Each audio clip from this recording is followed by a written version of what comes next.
connecting to the real nerds is so easy. You can go to our website, realnerdspodcast.com. You can like us on Facebook. We have a Twitter account, @RealNerds. We also have Instagram. You can call us, 720-6nerds5. You want to email us? You can do that too, realnerds@gmail.com. Thanks for listening, and enjoy the show. This is Zach Howard, and you're listening to the Real Nerds Podcast.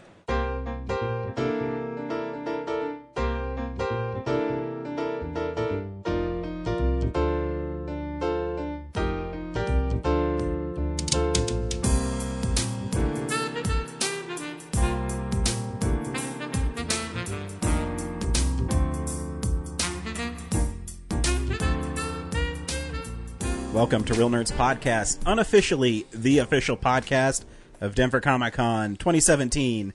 Log on to Denver Comic Con to purchase your tickets today. They are all sold out of speed passes for Celebrity Summit. So they still have a few passes left for the 3 days. Make sure you log on and buy them from denvercomiccon.com, because if you buy them from a third party, you'll be paying more money and you won't be helping Pop Culture Classroom, which it's for.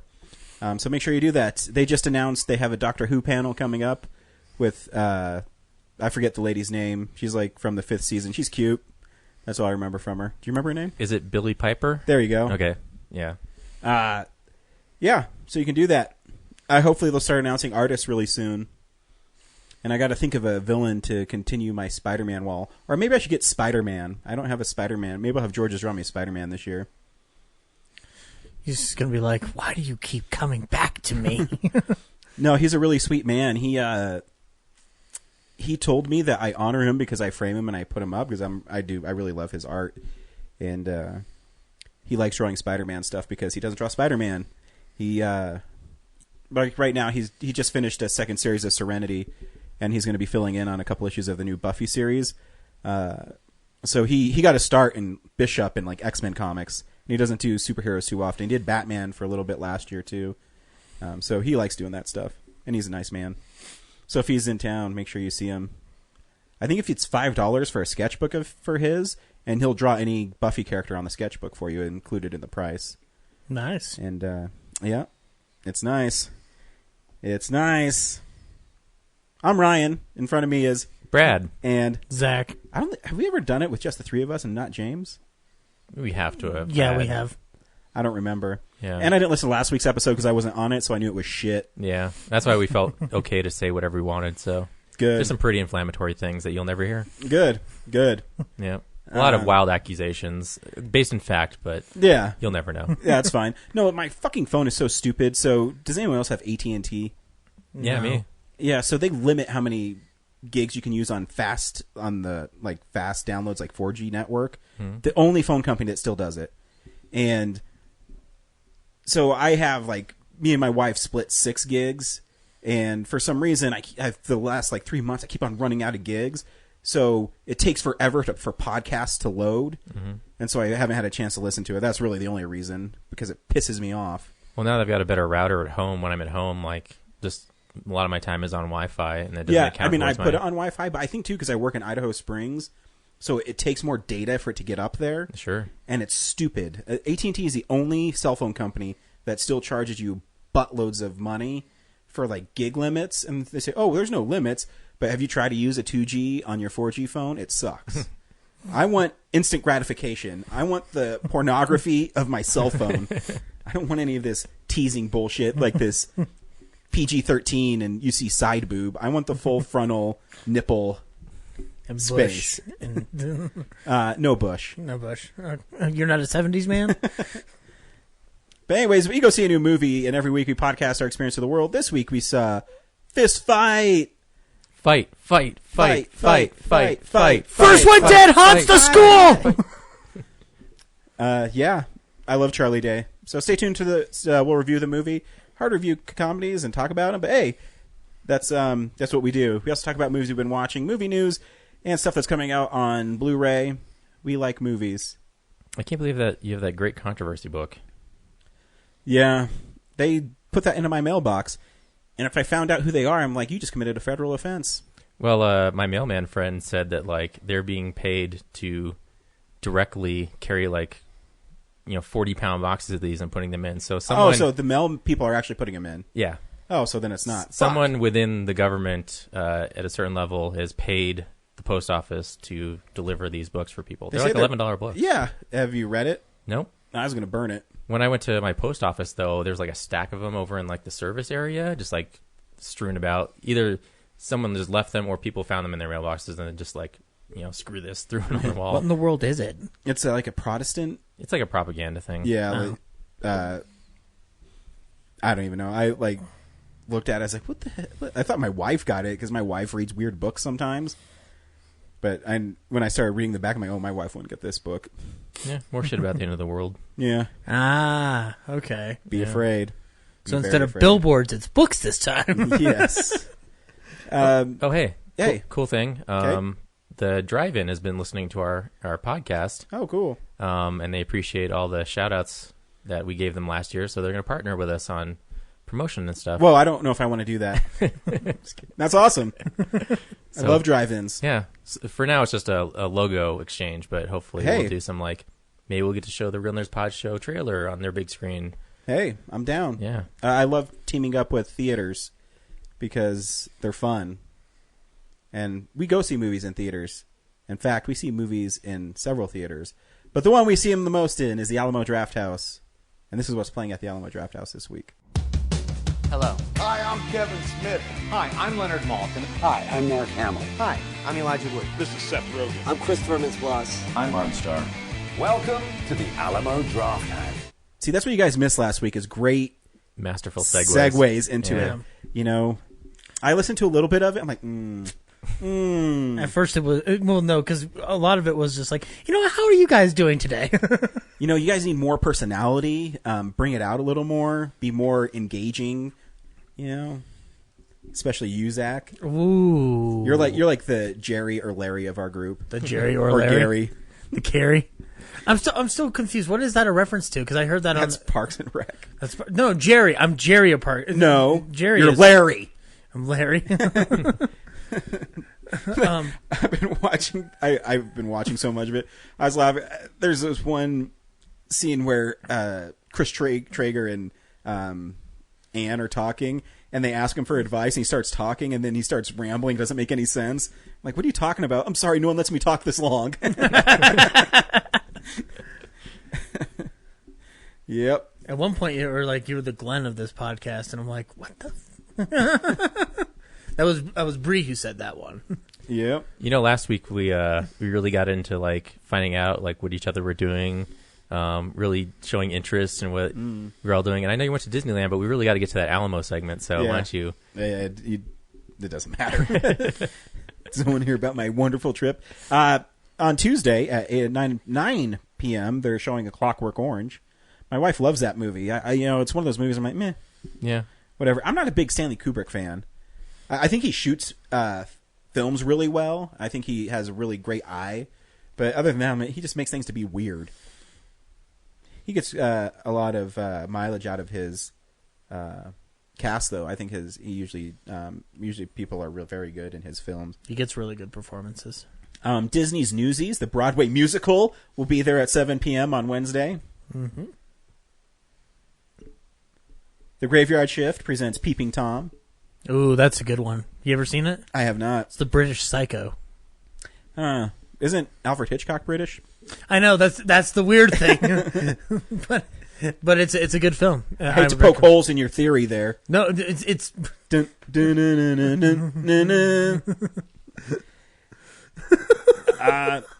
On Saturday, V for Vendetta is playing, and also 1984 they're both playing.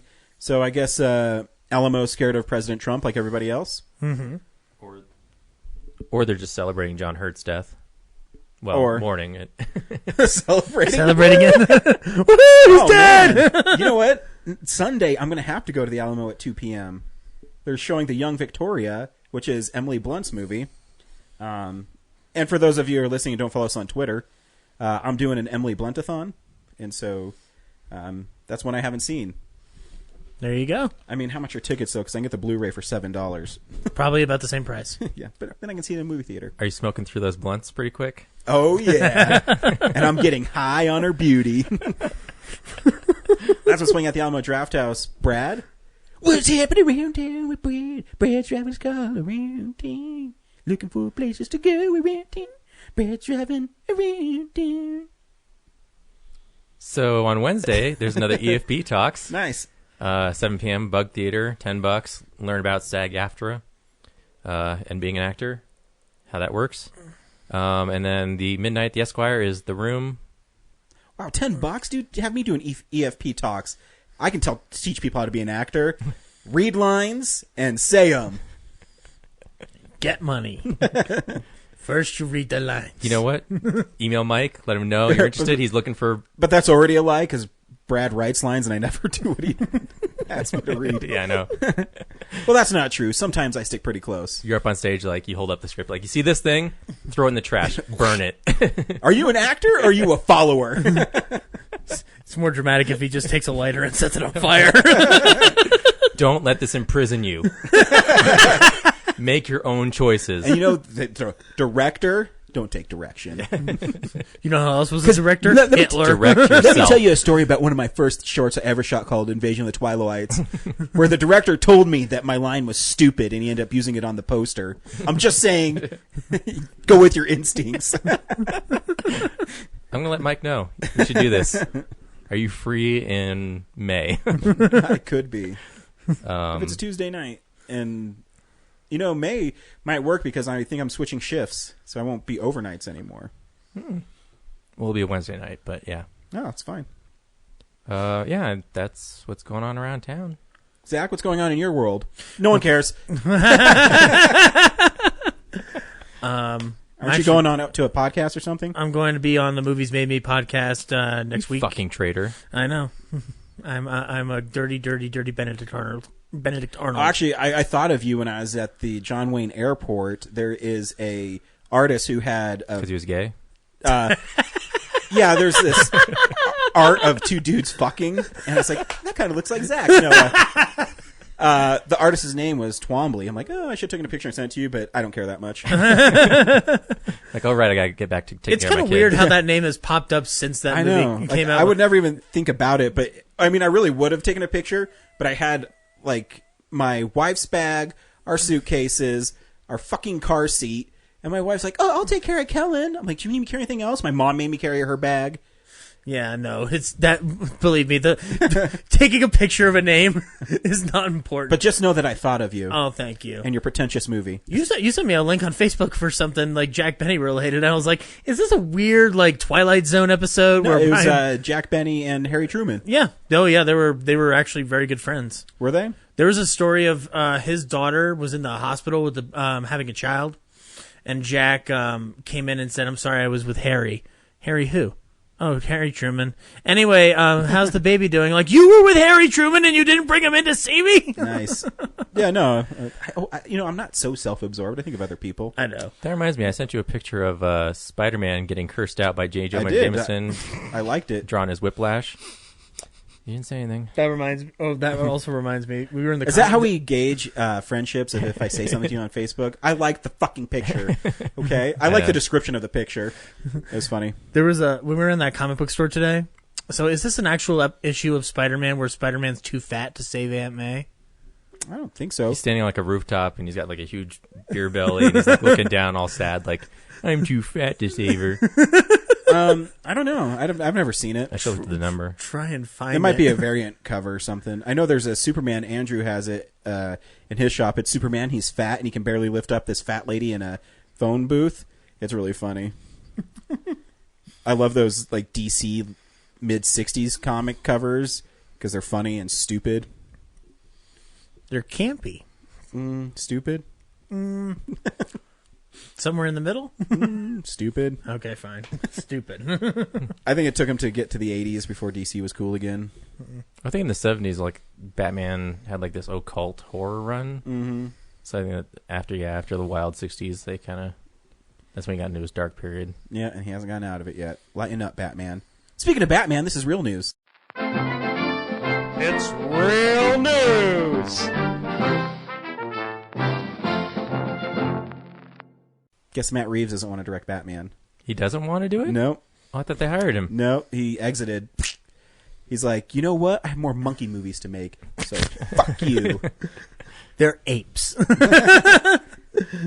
Yeah, it's really interesting because I understand why Affleck doesn't want to do it, because I mean that's a lot to do, because superhero movies, being the superhero, being probably almost in every shot. Well, in other news, there's a rumor he doesn't even want to act in it anymore either. So Yeah, but It's third-party sources. yeah, that, and I think that started on Reddit or something, so I take that with not even a grain of salt, because that's bull. I mean, I understand too. I mean, it's a lot of pressure to do it, and I think that's why too he took a step back, is because he's like, man, I got to be Batman, I got to direct Batman, I got to produce Batman.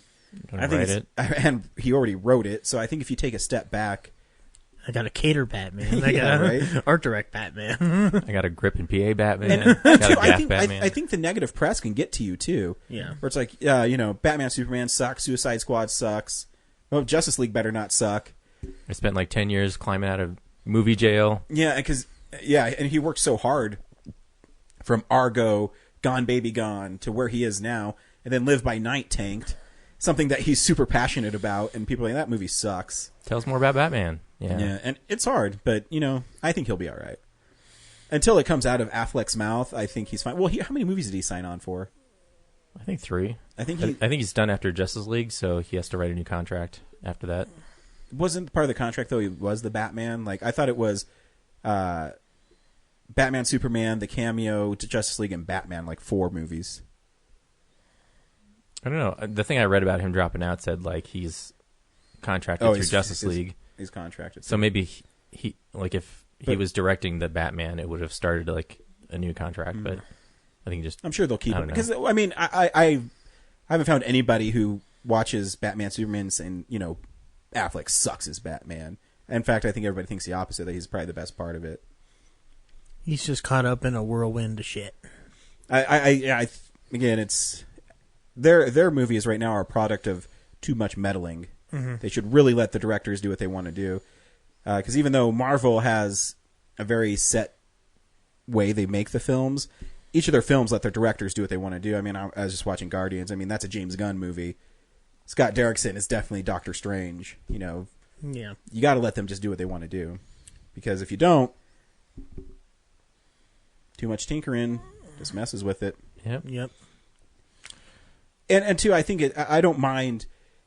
They're still actually. I was just reading the article on the Hollywood Reporter. They're still planning to shoot it in like the next 3 or 4 months.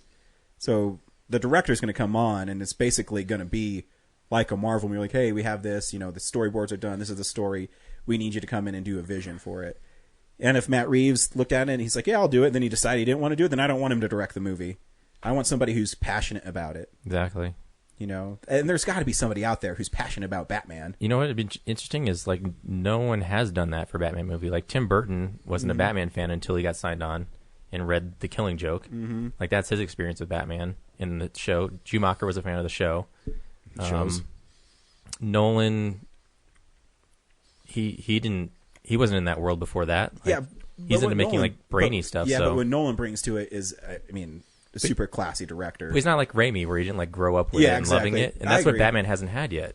I agree, and I think, you need someone who loves the material, Yep. and you'll do it justice. The recasting of they're talking about recasting the Joker. I don't think the Joker's a problem in Suicide Squad. I think his material was weak. Mm-hmm. So if you just give him something to do, he's fine.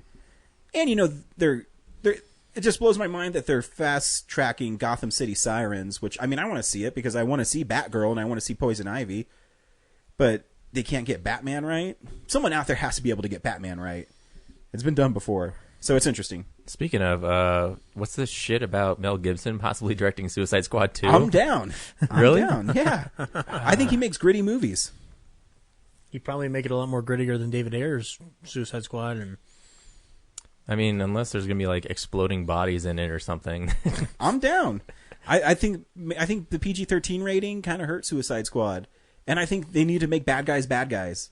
If you're gonna make a movie about bad guys, make it about bad guys. I just worry he brings so much baggage with him. It's like, Well, I think he's starting to get himself out of it because Hacksaw Ridge kind of reaffirmed that, hey, he's actually a good director.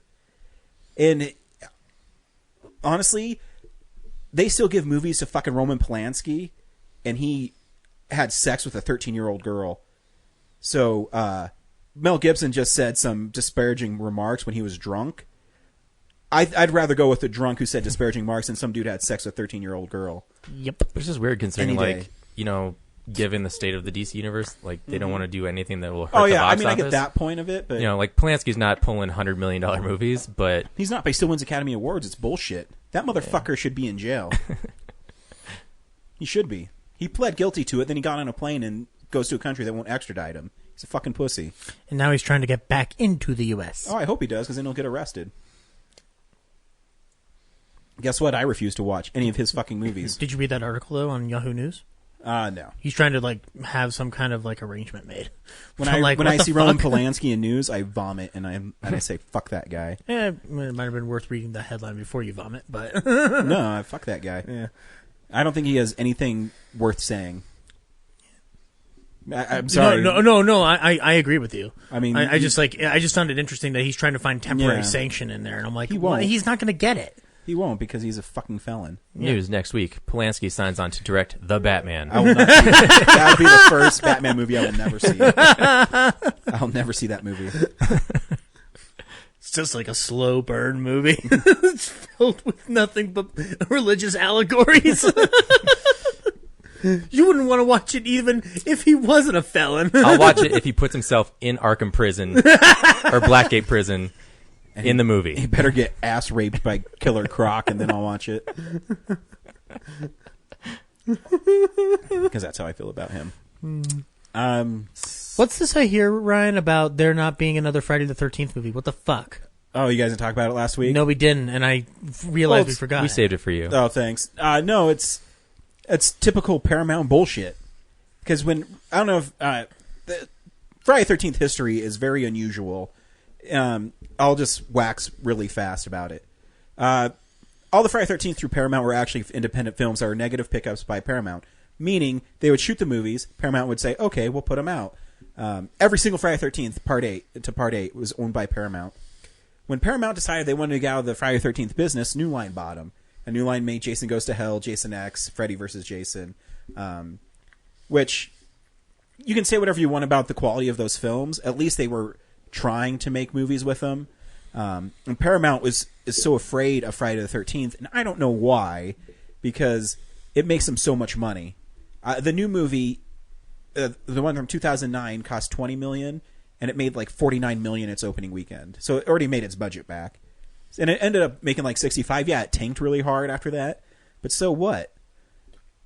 And so basically what happened is they started doing casting for it. They're going to shoot it, and then the Rings, the third Rings movie failed. They're like, oh, no, we can't do it. Is The Rings also Paramount? Yeah. No. But they're totally different genres. Totally different subject matter, And so the only saving grace in this is it goes back to New Line next year. So, and you can read the script by the dude who wrote Prisoners. He put it online. It's pretty interesting. I just read it. nice. So I guess if you have a Friday the 13th movie that stars Jason as like this ethereal boogeyman who knocks over chairs, Yeah. then you've got a Friday the 13th movie. I think that's the biggest problem right now is for some reason horror right now is exactly what you explained. I think you need a Friday. not blood and guts, Yeah, I it's think you like need Friday mind. the 13th right now because everything is PG-13, and not that I don't think PG-13 is necessarily always a bad thing, but you know I'm not a fan of the Paranormal Activity movies. I always give them a shot because everyone's like, oh, this one's better than the last one. No, they put a camera on an oscillating fan and it goes across the screen and then it comes back and a chair has moved. Ooh. So you had the same problems with Paranormal Activity that I do. Absolutely. An I think oscillating fan. I think they're shit filmmaking. Anybody can shoot those fucking movies. There's no talent. Why did you behind it. point at me? No, I'm just in general. Anybody can make those movies Especially Zach Eastman. because they're relying on tension through a slowly building of this happens and then this happens. It's not scary to me. I think it's just obnoxious and it's piss poor filmmaking. And I love when people make the excuse like, no, it's all about subtlety. And I'm like, no, it's fucking no, not. it's not. And I'm not disparaging the directors and the writers. I know they worked really hard on them because you're put in a fucking little box We're like, okay, well, you have to, it's found footage, so you have to have someone hold a camera at some point, or you have to put a camera in a room to show things happening. And it's nothing against the filmmakers. They are put in a box where they have to make this film. I feel the same way about the Blair Witch. I'm not a fan of the Blair Witch Project. I'm a big fan of the director. I really like him. And I like the story about how they made the film and how they marketed the film. But I think that it's so limited now with horror films. And being a horror movie fan, it bums me out. But there's that section of like these independent ones that are coming out on like the split VOD theatrical that are actually really good. Oh no, I like. But we're talking about like a mainstream thing. Yeah. Because well, you heard like that. I mean, we talked about it last week. You haven't heard it on the show yet, but David Gordon Green's doing Halloween. Yeah, with Danny McBride. With Danny McBride. But I mean, again, like I said last week, it could work if they actually take a smart approach to it. Well, that's the thing is, I said this about the Friday the 13th. The guy who wrote Prisoners wrote Friday the 13th. Yeah. He's nominated for Academy Award. He wanted to do that. If you take people like Danny McBride, if he likes it, and Seth Gordon Green, who is a good director, if they like it, then let him do it. Yeah. And if John Carpenter signs off on him, I'm on board. Yeah, he did. Not only that, he says he might do the music for it. And two, they said one key thing in that: make Michael Myers scary. Yep. That's all you need to do. And so yeah, I'm really disappointed because they're going to shoot it, and for some reason Paramount gets cold feet. I don't know why. They always make money. I don't know. And people haven't seen Jason in so long. I think it'd probably make a lot of money. The script is interesting. You should read it. Can you send it to me? Yeah. Or if you go to Bloody Disgusting, they just have a synopsis and like the highlights of it. Oh, okay. If you want to get past the minutia, but it starts off with this killer wearing a bag over his head. So like part 2, and it turns out it's Jason's dad, and he's going around killing people. His mom finds out, kills her dad. Jason gets tormented by kids, and he's chased into the lake, and that's what causes him to drown. And then his mom goes on a killing spree. And so it's kind of a reboot? Yeah, and then Jason doesn't show up until like the last 30 pages. Ooh. So it basically combines the first 3 movies into one. The coolest part was they used an outboard motor to chop Jason's face up so his mask got all cracked. And well, they did that in 6. 6, yeah. Yeah, so I'm like, sweet. But it's fun. And then, yeah. I mean, it's a different take on it, and I would have watched it. And I think, I'm always hesitant when they try to explain, because they try to explain a little bit who Jason is. And when they did that in Jason Goes to Hell, it just was a convoluted mess. I don't think it really works. It's like explaining Michael Myers. I think why Halloween 1 is so effective is, you shoot him, he falls out, and they go back and he's gone. Yeah, they give you only what you need. And then when they try to explain the thorn, they're like, what the fuck is this shit? No. There was I mean, you're not the only one who like believes that, and that's why I said last week, if they do Halloween the way they need to do it is that they need to get away from this whole idea to kill my sister vibe. Yeah, no, they do, because that's been played. Yeah. Where actually, I think Halloween H2O is really good. Oh, it is, because I think it's really stripped down. Was it like 82 minutes? Yeah, it should have been a longer movie, but to be fair, they were only planning for a direct DVD release at that time for that film, but.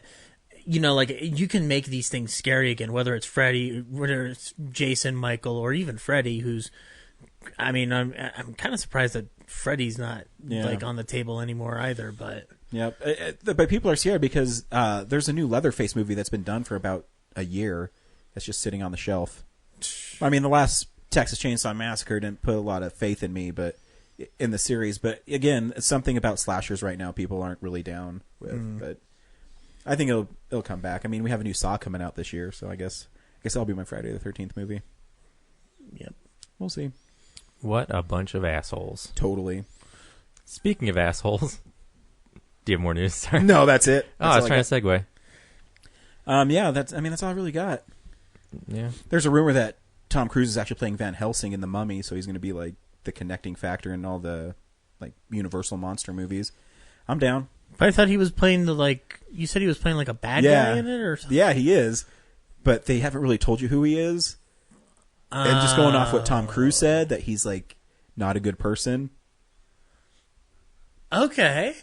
Yeah. It took me a minute. Yeah. I had to think about it, but I'm like, no, that could work. Yeah. And then he starts shooting, Mission Impossible 6, I think next week.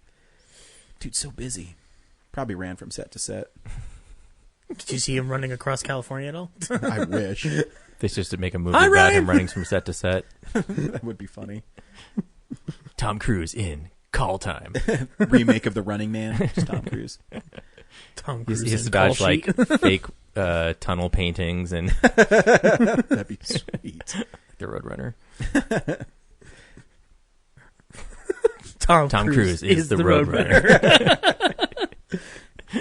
Meep, meep, meep.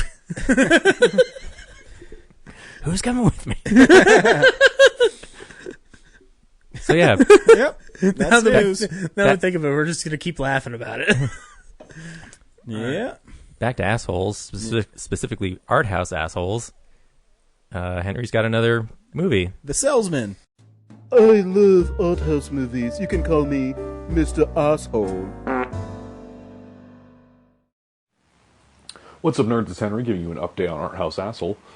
This week we watched The Salesman, which is the new Iranian film from a director whose name I'm not going to try to pronounce because I'm sure I'll mispronounce it. He's a fantastic director, though. He is known for making A Separation, which won the Oscar for Best Foreign Film a couple years ago, which A Separation's a beautiful made film. If you want to see that too, go see that. This film is also very, very good. It has definitely its problems that make me think it's on the same level or lower than A Separation. But the third act of the film is so good that I think it's worth checking out for that alone. I do think it's very good. I personally think that Tony Erdmann is still the better film of the films nominated for Best Foreign Film.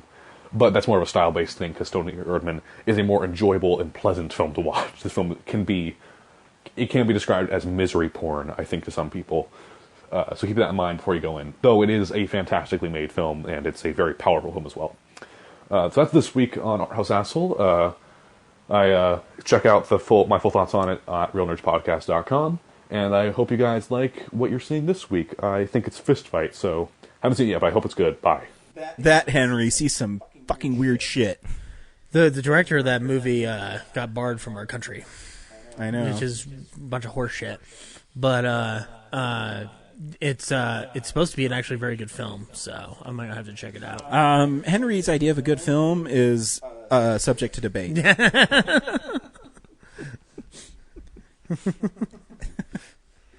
Yep. Yep. You should just call this episode "Yup." Well, I'm just glad that someone takes a bullet for those shitty movies, because I will never watch them. Brad might, but sometimes I think even the stuff that Henry reviews is too artsy-fartsy for Brad. I mean, I'll give any movie a chance, but like, I'm not like penciling it in like The Salesman Friday. Yeah. Although we found out that Tony Erdmann is coming pretty soon. Yeah, I'm gonna go try and see that. Yeah, 'cause 2-hour it's- comedy. Yeah, 2-hour comedy, up for an Oscar.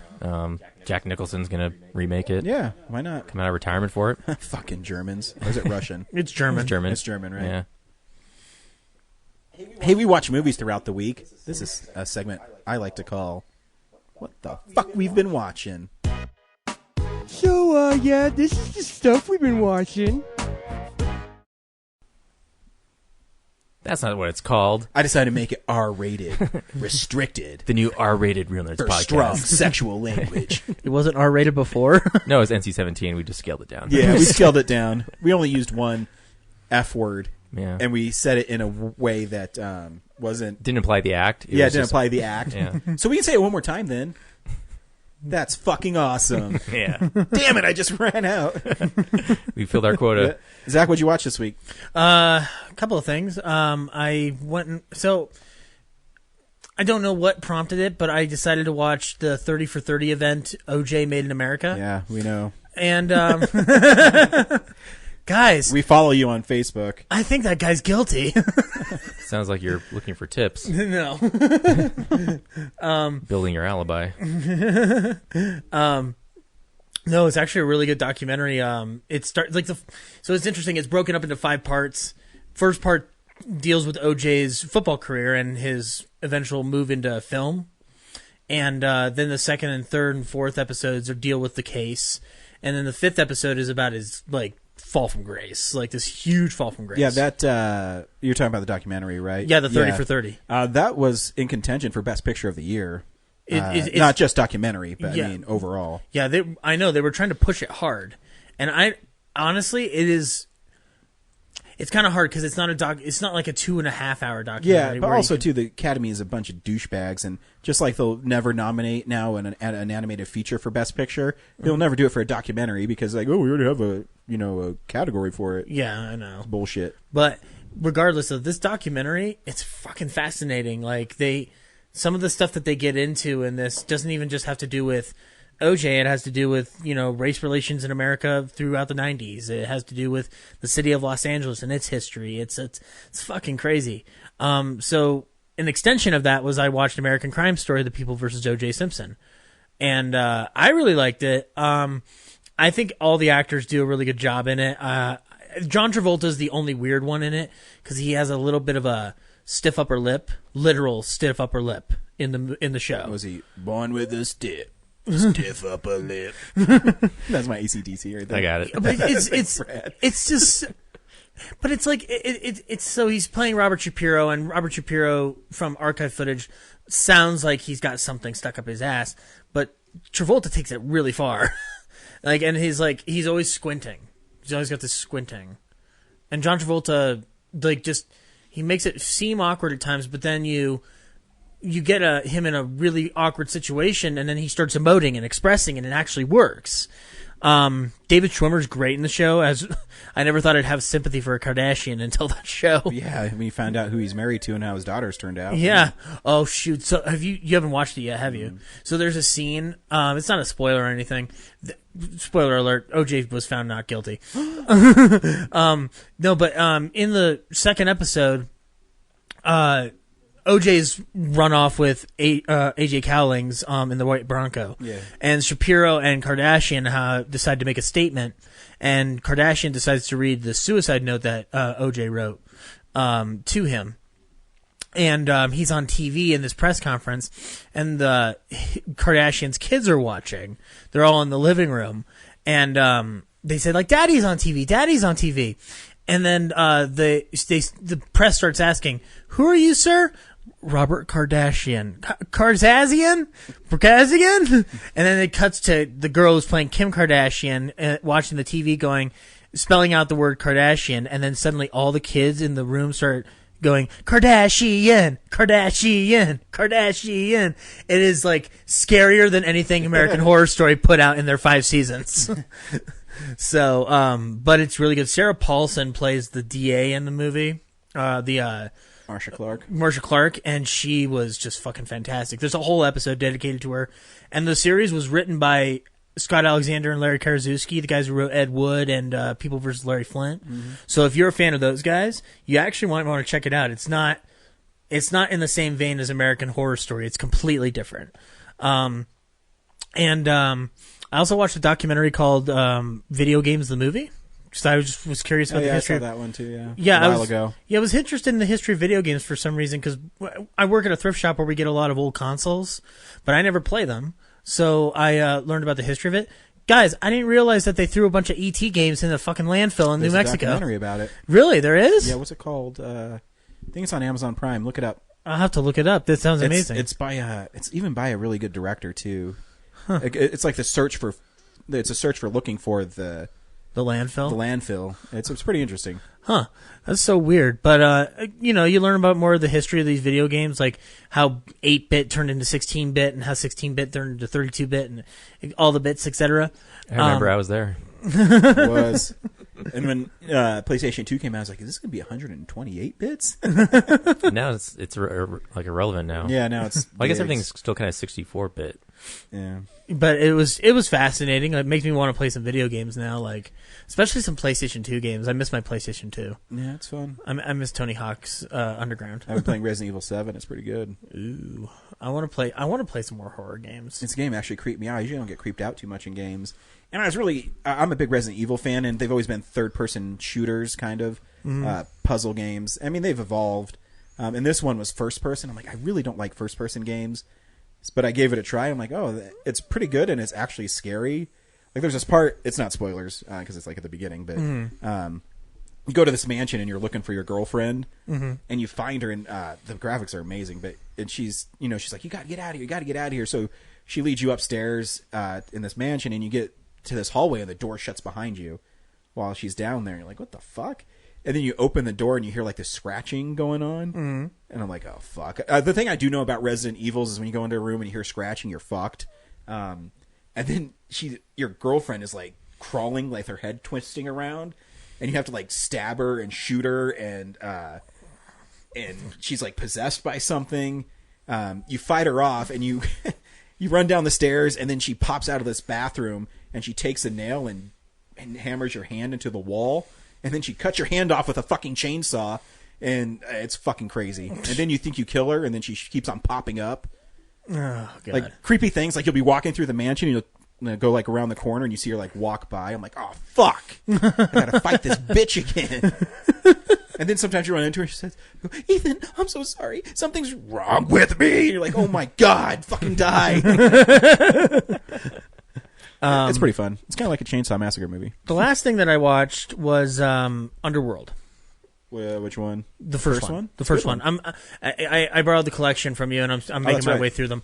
I didn't mind it. I actually thought it was fun. No, the first one's fun. It was fun. She's a death dealer. I love Bill Nighy in that. His acting, dude, the way he gets fucking killed is sick. Where he's like, when I saw that head split down, like fucking like just come across, I'm like, fuck, that is intense. And you're like, fuck Len Wiseman for being like attractive and a good director. Oh, dude, I look at him and I'm just like, I'd fuck that guy. You know that movie cost $15 million. $15 million? Looks like it's like a $60 million movie. Dude, that looked like a fucking Matrix movie. Yeah, he did good. Yeah. Dude, it was fun. Was he in production design first? I think he was. Maybe that's why it looks so good. I think so. I think so. It's weird. All I know about Len Wiseman right now at the moment is that he's trying to work on another Die Hard movie, which is strange. Oh, nice. But it's gonna be like young John McClane.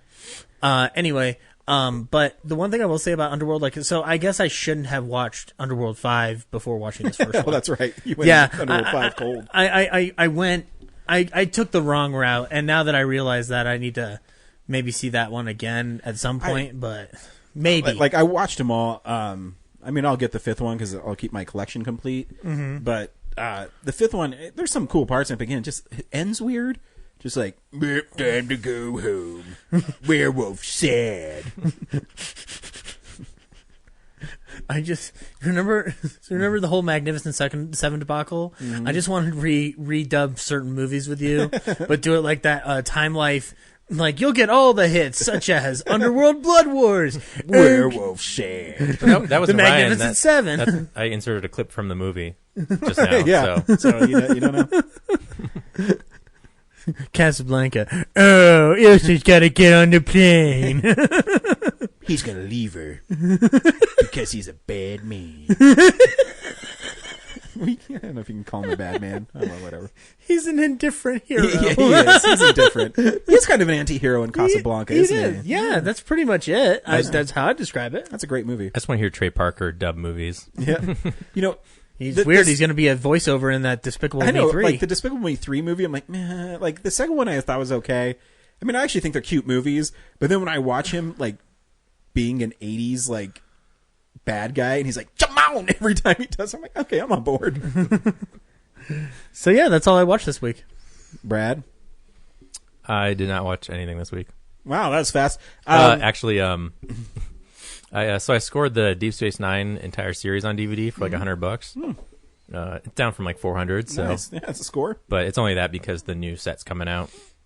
But I want the old one with all the complete special features, and I've just been watching the special features, and it's cool to see. Like, there's nothing too revealing, but they kind of have like at least one documentary that celebrates like the best episode from that season and whatnot. And so if you can get a hold of those DVDs, they're worth checking out. There's a lot of cool stuff in there, but nothing too surprising or revealing. And it's kind of annoying. The special features menu has like a lot of Easter egg spots on it. Mm-hmm. So a lot of the time I'm just like, up, down, right. Yeah, sure. Trying to figure out where everything's hidden. Just put in a Konami code and see what happens. I'll attach it. I'm going to attach it to a piece of metal, and we'll just have you doing Morse code. Yeah. It's weird. The sets are like this plastic paper. The discs are like in typical like rectangular hard trays, but it's hard to get to flip through them because the plastic folds in on itself. Like it's folded around in the box. But I don't know. I just remember the Alien Quadrilogy was a pain in the ass because it was like in one of those kind of like 24 sets, but it was really long. Yeah, it would fold out and fold out and fold out and fold out. 12 discs. Yeah, it's like, geez. No, the trays are stacked on top of each other and like in just like a flat column, but because the plastic, it's the design's printed on this like transparency sheets, but like super thick. So they just automatically like flex back into themselves. So you're constantly trying to hold it. Like I only got 2 hands. And I got to hold both sides open and then like use my tongue to flip the trays over. It could be worse. I got the Married with Children in the Complete series, and they put everything in just like a sleeve. The individual sleeves? Like a white. No, it's black. That so let's say you get a computer and you burned a disc and you put it in one of those like paper sleeves with just the plastic thing so you can read what it is. That's what it came in. Wow. Because I was like, oh, sweet, it's only $29. And that's because they didn't spend any money on packaging it. And they're just stacked on top of each other inside like a plastic box? Yep, I'll show you. Wow. Yeah, it sucks. Cool. I'll just catch up on... I didn't watch too much because I was on vacation and I had to go right back to work. So I'll catch up on a few things. But I'm just going to point out, because I post things on Twitter so I don't forget what I watched. Mm-hmm. So I posted the Hollywood Reporter's exclusive of the Friday the 13th shutdown. When I originally posted it, it was part 7 was a picture of Jason. This one is not even fucking Jason. It's Roy from part 5. So fuck the Hollywood Reporter, too. I was such a bitch, too, on my tweet. Did you read it? It's like, at Paramount Pictures, you are lame. Hopefully Transformers Last Night will lose you lots of money. You are the ones who are the ball lickers. Yeah, that's what I tweeted to Paramount Pictures. So my Emily Blunt-a-thon. That's why Brad Gray quit Paramount as CEO, because he read Brian's tweet. All the shareholders saw his tweet. That would be awesome. They're like, they call him in the office. Hey, come in here. This one random dude said you lose lots of money on Transformers. Get the fuck out of my office. I have to resign. That would be sweet. Ryan doesn't like me. I would say if I won Powerball and I won, $300 million, I would put $20 million to a Friday the 13th movie because I know I'd make fucking shitloads of money off of it. Be the next Frank Mancuso. That's right. I like Frank Mancuso. He's awesome. Yep. I love him in that documentary because he's like, I know what they are, but I still made them because I had fun. Yeah. So what? Yeah, fuck. Wait, was it else. Junior or was it Senior? Junior. Well, Senior okayed the movies, and Junior started, taking them over. So I respect that guy. Yeah, good for him. So my Emily Blunt-a-thon was 2 movies this week. They're the two horror films. The first one I watched was The Wolfman, which is the one with Benicio del Toro. It is. It's pretty good. If you watch the unrated, it's super gory.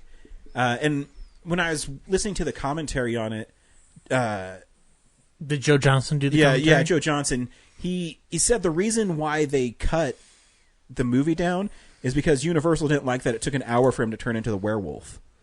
So there's too much story at the beginning. And when you watch it again, you're like, oh, you need all this story for the movie to be coherent. Yes. Emily Blunt's good in it. She's really just a damsel in distress. Mm-hmm. She's pretty, so. I'm a firm believer that movie should have been PG-13 and shot in shadow. I thought it was. No, it was rated R. You should see the unrated version. There's like intestines and arms and shit. It's pretty awesome. I'm not saying that's bad. I'm just saying, like, if they wanted to redo their monster stuff the way they're trying now with Tom, like, the best way to do it back in 2010, make it PG-13, shoot it in shadow.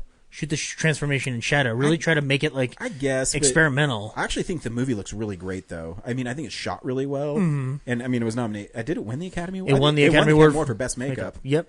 Which it should have. I mean, the makeup's pretty impressive in it. Yeah. So. I'm not saying it's a bad movie. I love the movie. I'm just, like, saying, like, if they wanted it to be... What the fuck are you saying, Zach? If they wanted it to be successful for a future franchise kind of thing.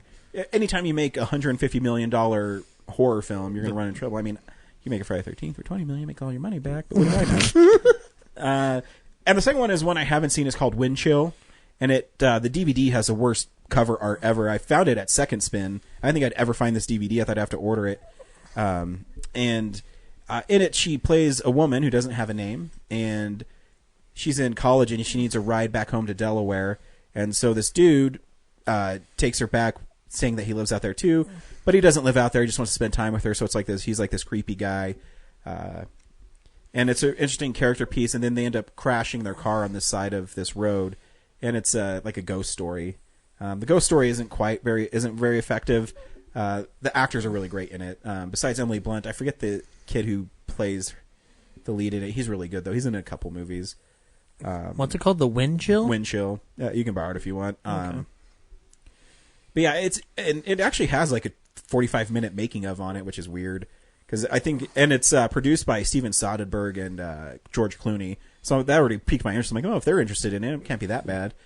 And the movie's all right. I mean, again, the ghost stuff is okay, but it never really works for me as well as teens getting slashed. I don't know. Maybe I'm a kid of the 80s. But again, shot really well. It's there. Right on. She's good in it. I had no idea that was a movie. I know, either did I. Until I pulled up her IMDb page. Speaking of cars crashing, we came up with a new movie. Cars 4, The Reckoning, but wreck is like WRECK. Yeah. The way it spawned, though, was he was talking about like the horrible conditions that cars in a dealership live in. Yeah. There's got to be so many unbought cars. Like, it's like they're selling 100 a day. Or are they? I don't know. I've never worked there. So, yep. So my Emily Blunt-a-thon, I don't know what I'll watch this week. I'll probably watch Wild Target, which is with Bill Nighy. It's like a British action comedy. That's the one with Rupert Grint. Mm-hmm. Yeah. You can watch Sunshine Cleaning. Yeah, I will probably watch that one again, too. Well, I will watch it again. Probably Edge of Tomorrow, Live, Die, Repeat. You know, she's fun. I really like her because I can watch pretty much something different every day because she's in so many different genres. And then the only other thing I watched, I went and saw the Lego Batman movie, and it's my third favorite Batman movie. Mine goes The Dark Knight Rises, and then Lego Batman movie. Oh, so you like Rises more than this one? Okay. Yeah. It just, what gets me into it right away is his voiceover at the beginning. Yeah, all cool movies start really dark. Oh, DC, yeah, they're really cool. The house that Batman built. What, Superman? Yeah, won't fight. Wait, back up. So Batman Begins is below this Yep. one. Wow, all right. It's more fun. Rat Pack. I don't know what they do, but that sounds really manly. It's just funny, and I think it actually has people who made this understand Batman really well. And it deals with, being alone all the time and finding your family. And it's funny as fuck. I think Will Arnett is killer as Batman. It made me laugh. When they're driving him and Alfred Alfred says, "Take off your cowl." Why, my what? Whatever. What does he call it? Is like, he doesn't call it a cowl. It's like my armored. Fuck. I can't remember. I saw it like 5 days ago. I know if you'd listened to the episode last week, you would have heard us talk about it's so fast paced. I can't keep up with it. I thought when they're doing the credits though, I always thought it was so weird that Ray Fiennes plays Alfred, right? But he doesn't play Voldemort. Yeah, we talked about that last week too. What the fuck? Eddie Izzard plays Voldemort. Yeah, I guess and I think Zach Galifianakis is fun as the Joker for that version. Yeah. And it's so goofy. I love that the name of the airplane's MacGuffin, and they're like, "Yeah, we're best friends and we fly a plane." Permission to land a plane with bombs, cartoony bombs. It's so funny. I know they pan across all the different bombs in the cargo hold. And Michael Cera's great as Robin. Hello, secret camera. It's the Bat Kayak. Yeah, I can't wait to see it again. I'm waiting till there's less kid crowds. Yeah. Wait a minute. Batman is your roommate? Yeah, he's my roommate. I have two dads. Two dads? Yesterday I was an orphan and now I have two dads. My two dads are my one dad, but they're both leaving. Did you see the preview for the Ninjago movie when you saw Batman? What did you think of that opening bit with the whole you ruined my life. How can I ruin your life? I wasn't even there. I think the Lego movies have the right sense of humor in them. Oh, yeah. Because it's just fun. Everything about that movie is just super fun. I mean, Alfred Batman suit is the 60s one, but it still has a mustache on it. That's funny. Yep. Yeah, going in, I was worried it was just going to be like this, sequential, just modern Batman jokes and the average kid humor. But the fact that it has that storyline of dissecting his isolation and how he has this fear of actually he's out there being a vigilante to save the world, but he's got this fear of just becoming part of a family ever again. It was great. Yeah. Something you probably couldn't do in a regular Batman movie. Oh yeah, no, absolutely not. And you have to, because there's a secret to making the movie successful and still being funny, but still being true to Batman. Because I think it's really hard for Batman to be funny, especially now with, everybody has to be so dark and, that has always been my complaint about Batman. Why does he have to be so down all the time? Like, I understand his parents are dead, but come on, dude. That was like 30 years ago. Yeah, lighten up, bro. Lighten up. You know what? Because that's why I love Spider-Man. His dead uncle doesn't define him. It makes him who he is.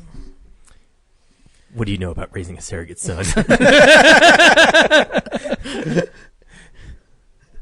Oh, yeah, that movie's great. I have to Master watch Wayne, it you're again. going out to the charity event tonight. No. It's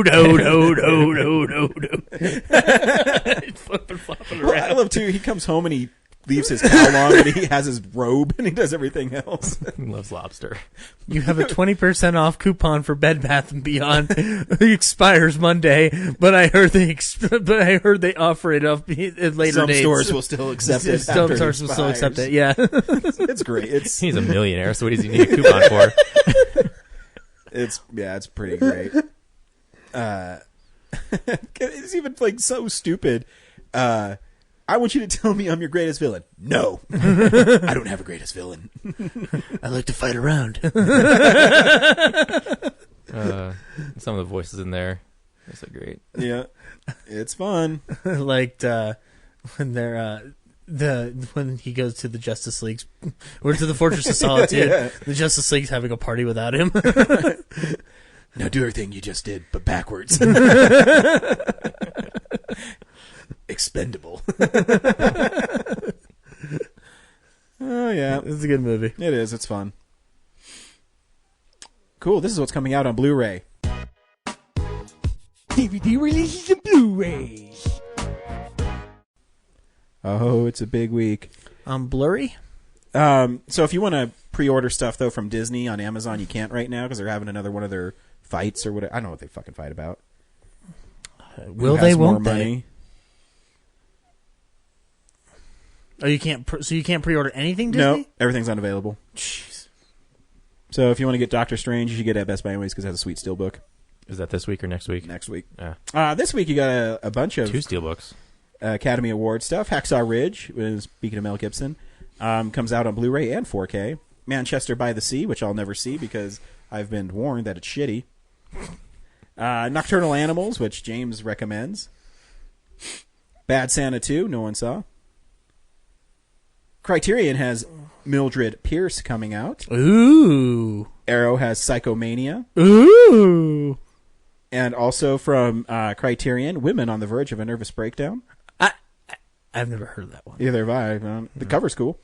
For Brad, No Retreat, No Surrenders, making his Blu-ray debut. Nice. The cover's cool. It's like a painted... Is that the one that you can see on YouTube for free? Yep. It's because Van Damme's the bad guy from Russia. Yeah, just watch the beginning and the end, and then you got all your Van Damme in it. I remember from the trailer, Eastern Europe's most feared martial artist. And guess what, guys? That's pretty much it. Aww. I'm going to scroll down to see if there's anything silly. Which coming out anime that we title's missed. coming out this week? Kill Granny Kill is coming out. Kill Granny Kill. Don't know what it is. There's a skull on a plate with fish around it. Yep. That's on there. From the director of Thunderbolt 2. And the least ordered movie on Amazon is Trix Evolution Tour, Final in Tokyo 2016. Like Trix the Cereal? It's spelled the same way, but I'm guessing it's some band. Okay. So maybe if you really want that, then you can help it get higher up on the... But be careful, Amazon guys. list. It's just for kids. Yes. I pre-ordered my RoboCop Blu-rays, 2 and 3, from Scream Factory, so hopefully I'll get those next week or the week after. Oh, you order from Scream Factory? Yeah, Yeah. They come out 3 weeks early if you order from Scream Factory. Yeah, so looking forward to that. And then Mondo is doing their own Ghost in the Shell steelbook, so I pre-ordered that too. Oh, nice. I pre-ordered Serial Mom from Scream Factory. Nice. Yep. I cannot wait for that. Comes out in May. Yep, and you get a nice poster with it. Yeah. Which is the new artwork, not the old one, sadly. But But the new one's good, cool though for that one. It's kind of like a pop art thing. yeah, have you seen the movie before? Oh yeah. Oh, Yeah. I have it pre-ordered. Mom, are you a serial killer? I like that movie. Has Scream Factory adapted any New Line movies? No. No, because they don't have a contract with them. sadly. Right now, their contract is with MGM and Universal and Orion and Canon. But did you know Orion's back in business? Yeah. That's strange. What movie's coming out really soon that they did? I don't know. I saw their logo on something. But I was just hoping that they would do Suburban Commando. Since New Line probably won't. They might. I mean, they can still buy them. They always have like weird, like look at surprise title announcements. Yeah. You never know. I mean, if they get New Line, they can do They Friday might. 13th and a bunch of the later Freddy's. Yeah. Well, they No, I saw all of them. They have Shout. I think Suburban Commando might show up on their Shout imprint. Oh, I guess that's true. They should get New Line though, so they can get In the Mouth of Madness and complete their John Carpenter series. That'd be sweet. But as we know, we don't live in reality. Yeah. This is not reality. This week on Real Nerds Podcast, we saw Fist Fight. Zach, should people see Fist Fight? It's a goofy movie, but I dug it enough to see it, but maybe you don't have to go to the theater for it. Brad? I thought it was a lot of fun. I was laughing my ass off. See it in the theater at home, whatever. Yeah, it's pretty fun. I'm a big fan of Charlie Day, and anytime he gets to act crazy is fun. I don't know. Ice Cube always bothers me. Like, he's just always like, I'm a tough guy. Yeah, we get it. We get it. Go make Daddy's Daycare or whatever the hell he's been in. Are we home yet? Is that the one? Are we there yet? Are we there yet? And are we done yet? Yeah. You don't scare me. And how tall is he? Like 5'5"? He's like, I know Charlie Day's a small guy, so he doesn't scare me. But anyways, they're still funny in it though. The kids are pricks, and the one, what's her name, Jillian Bell? Jillian Bell, yeah. She's really great in it as the counselor on meth. Sexual predator on meth. Sexual predator. She said this really funny line called, I want some of that teenage penis, some teenus. Really funny. Here's a trailer for Fist Fight. 911, what's your emergency? There's a crazy guy at my high school. He's trying to beat me up. If you have a problem with a bully, I need you to speak to a teacher. No, I am a teacher. Excuse me? It's actually another teacher who wants to have a fist fight with me after school, so I need help. Oh, very funny. You're a grown man. Now go on and take that ass whooping. Why? Are you trying to pick a fight with me, man? These students are shit on this school all day. You think this is funny? I'm gonna show you what's funny. You ratted on me. He did it. Now you got to pay the price. Snitches get stitches. Snitches and stitches? What are you talking about? Mr. Strickland, reputation of a hothead. Scary, yet effective. Kill shot! Am I the only one here who sees what's going on? Hello? Hello. Not hello, you! Hello, he's holding an axe! Mr. Campbell, English teacher. Probably a nice guy, but a bit of a worm and a sneak. You guys said Strickland was gonna fight Campbell? Yeah, he's gonna whip him bad. Without a doubt.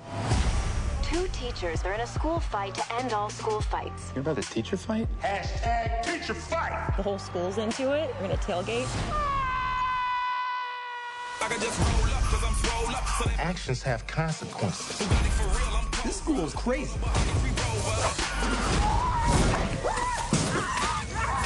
This shit is violent. I look like a minion. Filled with lunatic teachers. Oh, you're the guidance counselor. You're not doing meth again, right? Yeah, just a little bit. Don't do meth. Because it's a gateway. It's the finish line. It's going down for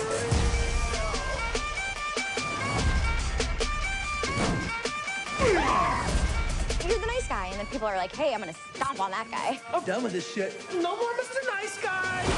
No more playing by the rules. Campbell! Daddy's gotta get in a fist fight. Campbell, you got this! I don't think he's got this. Why don't you just take a punch and then just go down? Play dead like possums do, or anything that's like a pussy animal. Well, I didn't tell you should go see it. Yeah, if you like funny stuff, go see it. But yeah, I mean, the whole premise is they're doing cutbacks at this school, like one of those schools that is really bad, and all the kids are little buttheads in it. Mm-hmm. Yeah. And it's the last day of the year, and so it's like seniors' day out. Yeah, senior prank day. Charlie Day is an English teacher. Ice Cube is a history teacher, which I don't buy, and and so they to teach these kids about the Civil War. They think Civil War is between Batman and Superman. Right away, I'm like, ooh. Come on, if you're gonna use that joke, maybe they couldn't because New Line is Warner Brothers, so that's probably why they said Batman, Superman. Mm-hmm. I mean, the real one's Captain America and Iron Man. We all know that. Well, it makes him look out of touch, like he's supposed to be. Yeah, and so he ends up getting him fired, and it creates a fist fight. Well, he challenges him to a fist fight, and it's fun. And shenanigans happen, lots of cursing. And Charlie Day's got a baby on the way, so he really needs to keep his job. What I like about it is that it's essentially the day in a life kind of like motif throughout it. Like, you've seen films like this before, but I liked how they were able to create such momentum out of it and keep it crisp and clean, and not like have it seem too long. Yeah, the movie's only 90 minutes, roughly, and it still manages to tell a fleshed out story, which I totally dug. And President Palmer was in it, so that always ups it for me. Yeah. And I didn't realize the principal was Hank from fucking Breaking Bad. Breaking Bad. Yeah. And one of the SWAT guys from Terminator 2. Yep. And what guy in Total Recall is he? Like Tumor Head or something? Yeah. Balls. Yep. Captain Balls. Captain Balls. Kumail Nanjiani probably had my favorite moment where he's trying to act like a cop. With the other cops. Between 8 and 3. Yeah. No, I really going in, I thought it would be like it would play out across a lot of time, and just like the challenge is just the first day, and then it would like never happen. But I love that they actually go through with the fist fight, and like it's all like bottled into one day. Like I was like, wow, they really like fleshed out a story in a single 8-hour period. It's great. And it's fun seeing Tracy Morgan. He was really funny in it. Yeah. Mm-hmm. It's good to see him back on the big screen. Students are like mowing penises in the, the chalk line is the semen. And then Christina Hendricks is like this French teacher that seems like so innocent, and then all of a sudden she turns out to be like she wants to cut everybody. Yeah. I'm so glad I didn't cut you. And Charlie Day's arc is like from being like this little weasel to actually standing up for himself at the end, like yelling at President Palmer. Like when he's getting the drugs from the kid. And he's just like, you pay me. Fuck you. And he smacks the kid. That's funny. And then he buys that MacBook Pro and then runs into his wife and has to go back and buy another MacBook Pro. It's like can you spread it around these cards? And his daughter's rap was funny. Yeah. Oh god. I did not know the lyrics to this. I apologize. This movie was fun. Favorite line, as I said at the beginning of the episode, is first one who dies haunts the school. Yeah, and then the fight was good. Yeah, the fight was really good. Yeah. Maybe you shouldn't do meth anymore. Right, no more homemade meth. No meth at all. And at the end, she confronts that boy that she has a crush on. She's like, "You've been flirting with me all the way." He's like, "No, I've been ignoring you because I want you so bad. Because I've been playing games." What's the... I thought you said you do drugs. I don't do drugs at school. I do drugs before school. Yeah, she's a pretty funny actress. She was in 22 Jump Street. And, Office Christmas Party. Yeah. She should be in more stuff. She should. I'd cast her. Yeah. In my Friday the 13th movie. Did you see the trailer for Snatched with Amy Schumer? Oh, yeah. Looks like she's put on some weight. That killed the podcast. That killed out of anything that could have killed the podcast. It's Amy Schumer's weight. From what I know of her comedy, she doesn't care. Yeah. It's good. No, that's fine. I'm just saying. Yeah. Your words cannot hurt her, Ryan. I Yeah. know she doesn't care about what I think. She's rich and I'm not. And I'm fat too. I don't think she gives a shit. She's starring in that movie with Goldie Hawn? Yeah, that's Goldie Hawn's first movie in a long time. Yeah. I just remember Goldie Hawn from Overboard.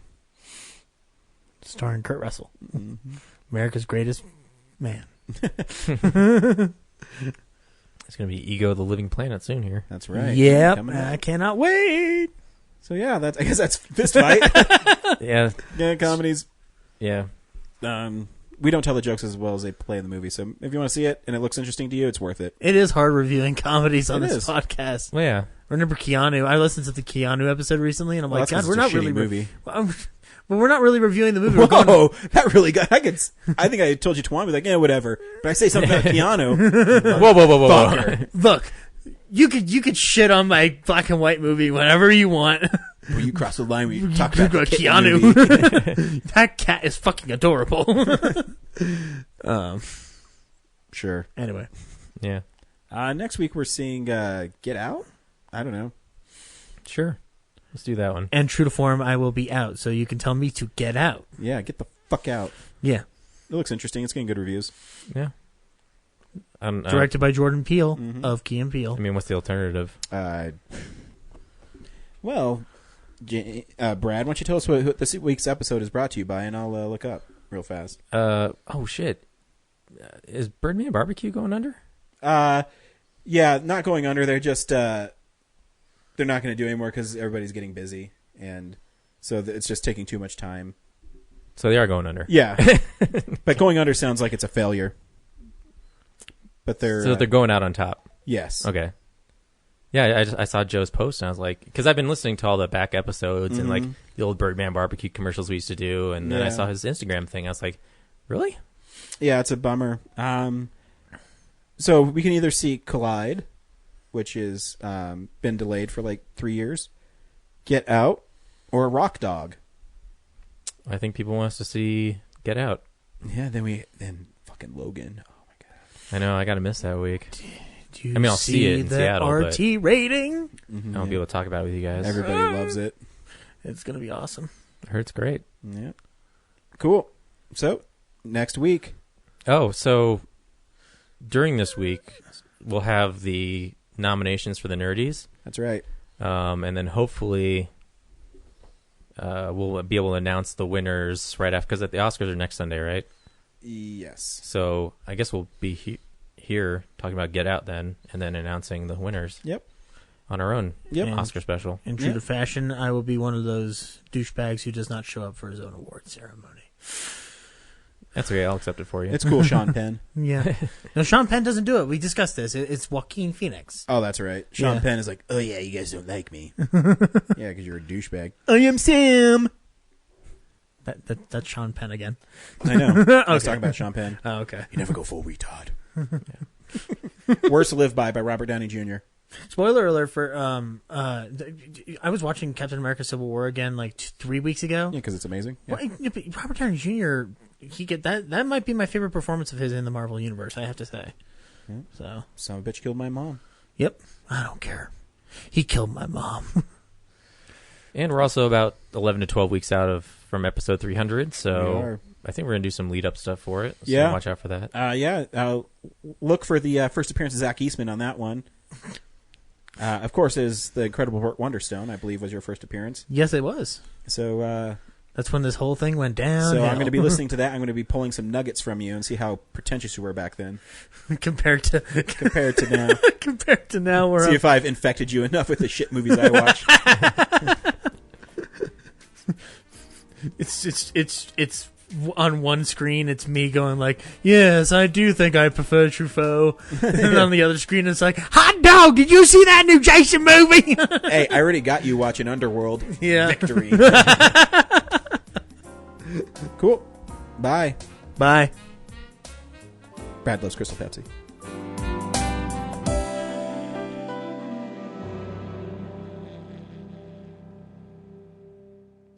Real Nerds is a Nebulous Visions multimedia production. We would also like to thank Sparks Mandrill for our music. Additional music from Ben Sounds. Thank you to Alamo Drafthouse. Thank you to Colorado Coins, Cards, and Comics. And thank you for listening to the Real Nerds Podcast.